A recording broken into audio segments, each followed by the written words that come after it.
Assalamualaikum warahmatullahi wabarakatuh. Saya Farda Miramania. Di sini saya akan mempresentasikan tugas UTS saya kewarganegaraan dengan tema masalah dalam lingkungan sekitar pencemaran udara akibat dampak buruk emisi industri tabung gas. Dapat dilihat di sini saya menunjukkan bahwa saya telah melakukan wawancara terhadap warga sekitar pabrik tersebut. Di sini warga tersebut menjelaskan bagaimana dampak dari emisi dari proses dan industri tabung gas yang dapat menyebabkan pencemaran udara yang serius pada sekitar pabrik. Di sini warga juga menyebutkan bahwa emisi industri tabung gas dapat meningkatkan resiko penyakit pernapasan seperti asma, bronkitis, dan infeksi saluran pernapasan atas. Dampak dari pencemaran udara tersebut tidak hanya menyerang orang tua, tapi bahkan anak-anak maupun orang yang sedang lewat di samping pabrik tersebut. Di sini warga sekitar juga menjelaskan bahwa langkah-langkah yang dapat dicegah untuk mengurangi pencemaran udara tersebut adalah menggunakan teknologi yang lebih canggih dalam proses pembuatan tabung gas tersebut. Baik, kita akan masuk dalam materi. Yang pertama adalah identifikasi masalah.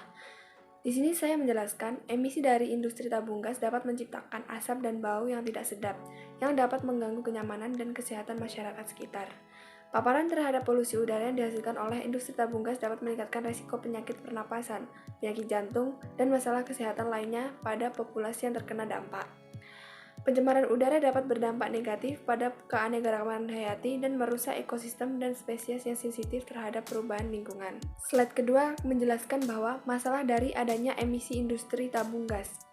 Polusi udara dapat menjadi masalah sosial dengan mengurangi kualitas hidup masyarakat, meningkatkan ketegangan sosial, dan menciptakan ketidaksetaraan dalam akses terhadap lingkungan yang bersih dan sehat.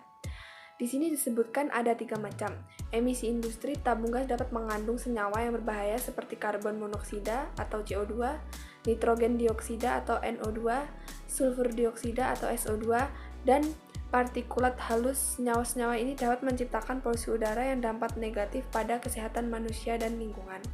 Yang kedua, gas-gas rumah kaca seperti karbon dioksida, CO2 yang dihasilkan dari industri tabung gas dapat menyebabkan pemanasan global dan perubahan iklim yang dapat berdampak buruk pada ekosistem dan kehidupan manusia.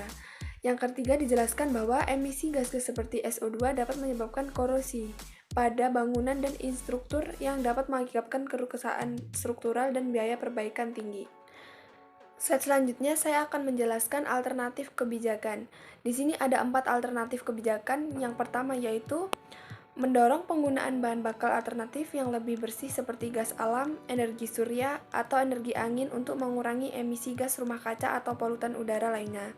Yang kedua yaitu mendorong kolaborasi antar pemerintah, industri, dan masyarakat untuk mengidentifikasi solusi bersama dan mengimplementasikan praktik yang lebih ramah lingkungan.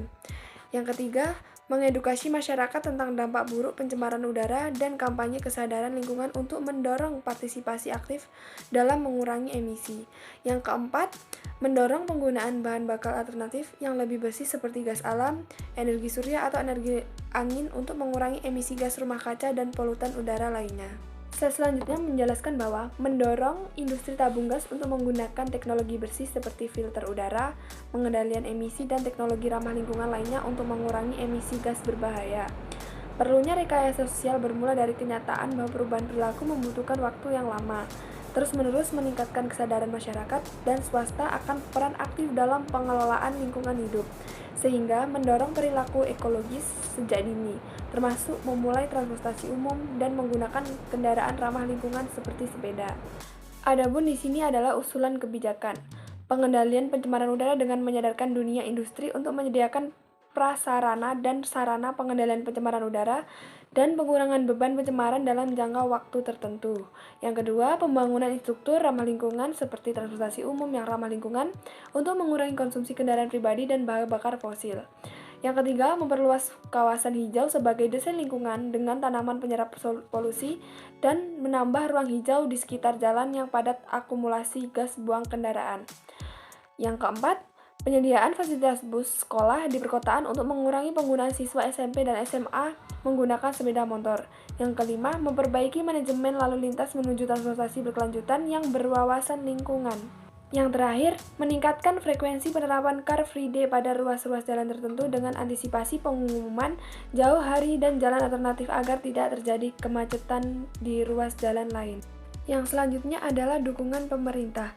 Program Langit Biru merupakan program pengendalian pencemaran udara. Program ini berfokus pada sumber pencemaran dari industri dan kendaraan bermotor, karena keduanya memberikan kontribusi terbesar terhadap pencemaran udara.